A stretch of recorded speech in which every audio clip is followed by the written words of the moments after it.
I'll repeat once again, we don't need your love. We need your fear, animal terror. And it will come to that. It absolutely will. In other words, if you're scared, we are winning. This week, Moscow's in full panic mode over possible US tomahawks. Apparently, panic is a new strategy. Welcome to Spin Snipers. I'm Sofia, and today we'll see what they're saying in Russia and why it's, well, not exactly true.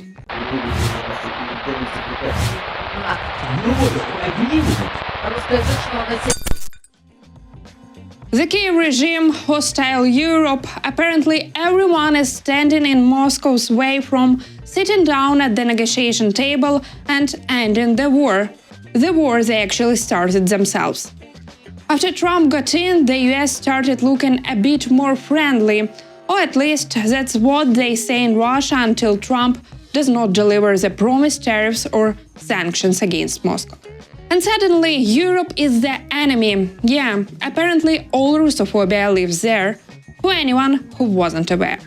And yes, while Europe still hosts pro-Kremlin artists and cultural centers, aka propaganda hubs, in Moscow the tears are all for Europe, because apparently that's where all the hatred lives. The Kyiv regime is one thing, but European frenzied/over-the-top policy is another. Can the American side somehow influence it? Americans can, of course, influence it, and they do, but there's such a degree of united hatred among Europeans toward Russia, I'd even call it cohesive hatred, that it's hard to pierce that hatred, even using an American drill.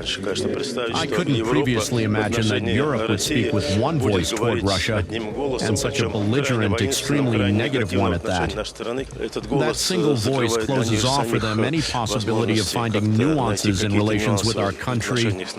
Russians are an interesting bunch, though calling them that might be generous, and honestly, that deserves a whole separate episode on propaganda. They're used to blaming everyone else for the things they're guilty of themselves. And the hatred for Europe? Oh, it's real. They hate pretty much everything here in the free world.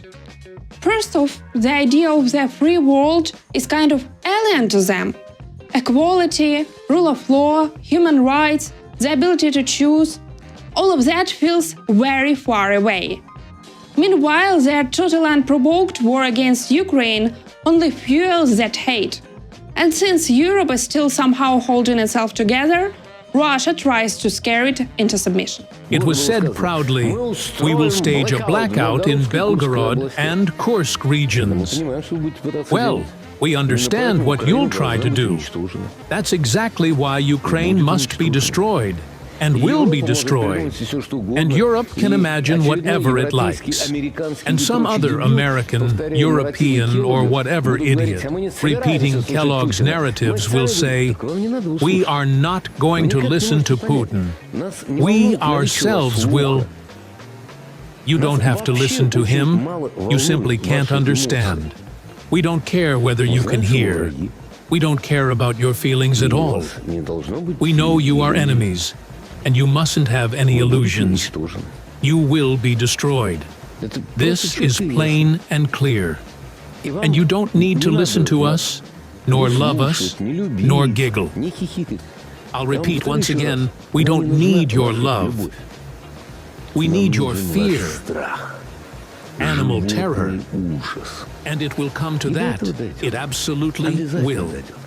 So, did one of Putin's guys get it wrong? Is it really Europe that hates Russia, or the other way around?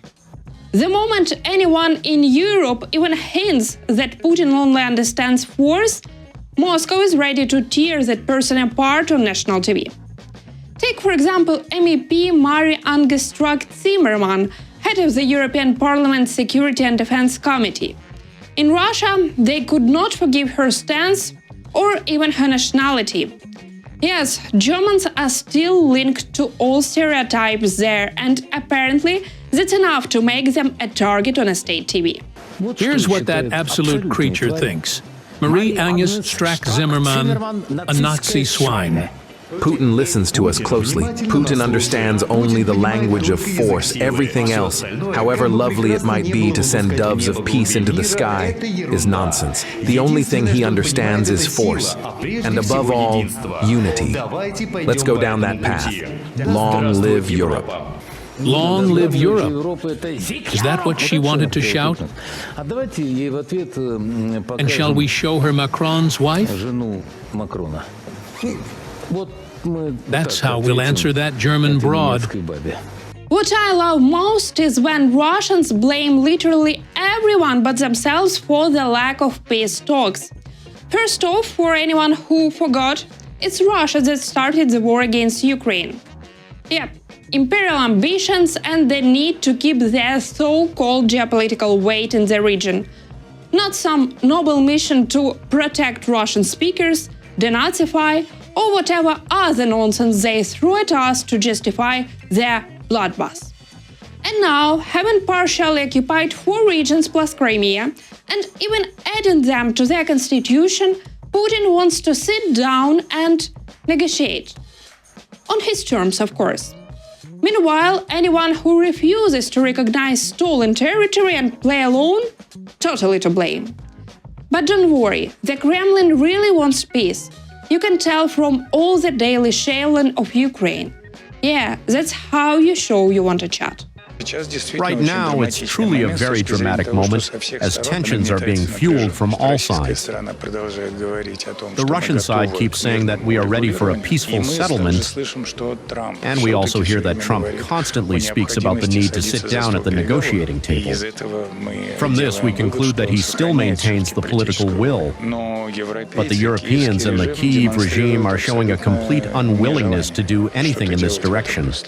But soon, the Americans might be next in line. Panic in Moscow. What if Ukraine actually gets those promised tomahawks? The tactic? Same as always. Scare the Western public and try to lower support for the decision.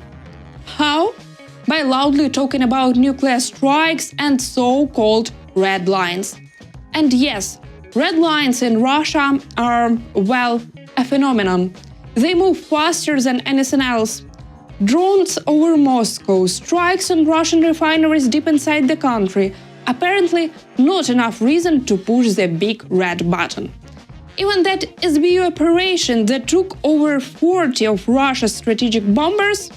Nope, still not a reason. So relax, it's just another scary story they are telling. Nothing to see here. Can we, on that basis, consider that the Americans are entering into a direct military conflict? It doesn't matter. 1 tomahawk, 2, 10. The question of how many at once isn't the point. What matters is the fact itself. So far, our president is acting very cautiously. Yes, strengthening the air defense system, yes. But I think that will clearly be insufficient, as the president has said. This would fundamentally change the nature of the conflict. Even if we manage to intercept them,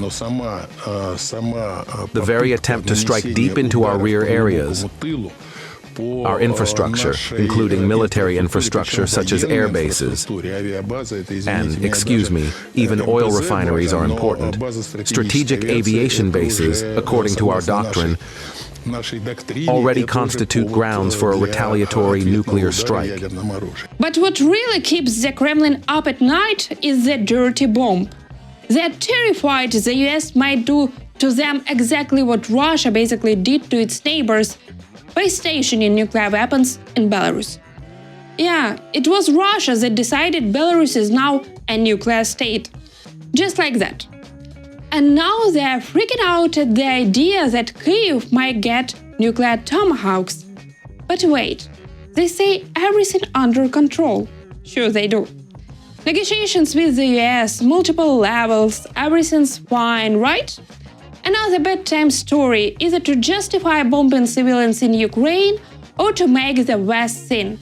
Wow, maybe Russia has a point, no nukes for Ukraine. Spoiler, nobody actually promised Kyiv nuclear weapons. Like, at all. Remember the reports from our intelligence services a year and a half, 2 years ago that Ukrainians might build a so-called dirty bomb. Now imagine a long-range missile launching and flying, and we know it could be in a nuclear configuration. What is the Russian Federation supposed to think? How? Military experts across the ocean ought to understand this, right?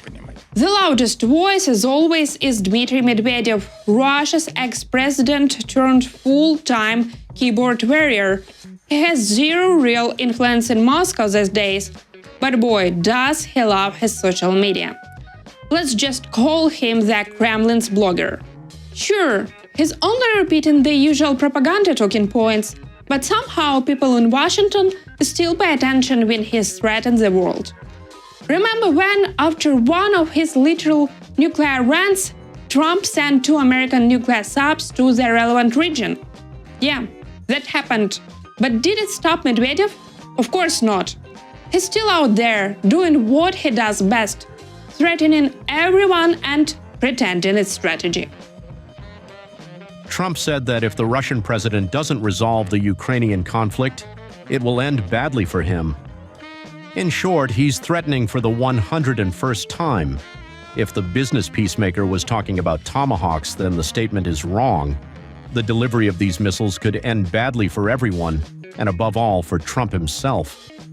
It's been said countless times, in terms even a Stars and Stripes uncle could understand, that it's impossible to distinguish nuclear tomahawks from conventional ones in flight. Their launch wouldn't be carried out by Kyiv, but by the United States itself, meaning Trump. How should Russia respond? Exactly. Oh, and here is my favorite one. We need US troops to launch tomahawks. Wait, really? Since when did Ukrainians forget how to press a button? Let's be honest. Ukraine already uses long-range missiles like Storm Shadow and Scalp with help from partners. Sure, France and the UK train and support, but Ukrainians do the actual work. So this whole American can do it story, just another political show. It's not about what's possible, it's about excuses. In short, Moscow is lying. Again. Can tomahawks do us damage? They can. We will shoot them down. We will improve our air defense system. Will this damage the relations that had shown some light at the end of the tunnel? Of course it will. How could it not? Accepting tomahawks without the direct involvement of American military personnel is impossible. That would mean a completely new, qualitatively different stage of escalation, including between Russia and the United States. So there you have it, nuclear apocalypse, red lines and tomahawk scares. In reality, mostly keyboard shooting, political theater and Moscow trying to spin itself as a victim. That's it for today. I'm Sofia and this was the Spin Snipers. Stay curious, stay skeptical and don't fall for the spin.